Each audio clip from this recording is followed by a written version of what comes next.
So if you've seen any of my other videos, you'll know that I've got the 5-in-1 hairdryer brush set. I love it.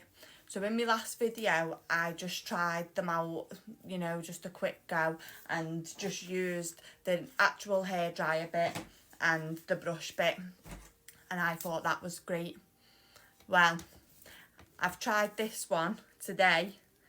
I watched a video and I seen somebody else using it, and I thought that you'd have to dry your hair like fully to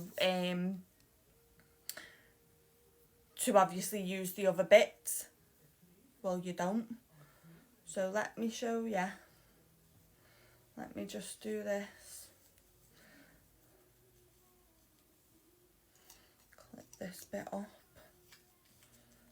and I'm gonna curl this.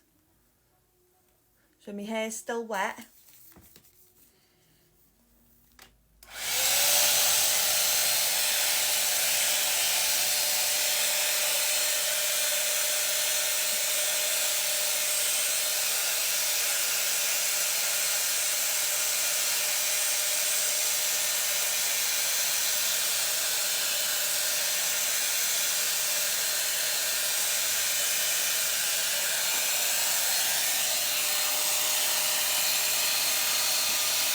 Look at that.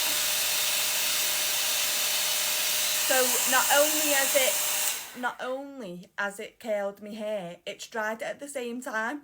So I've killed two birds with one stone. I think this is the best thing since sliced bread. I haven't got nothing else to compare it to. I just had a normal hairdryer before this, and I just love this. Like, look how nice it is. And less work. Work smarter, not harder. That's what I say. I'll link it below.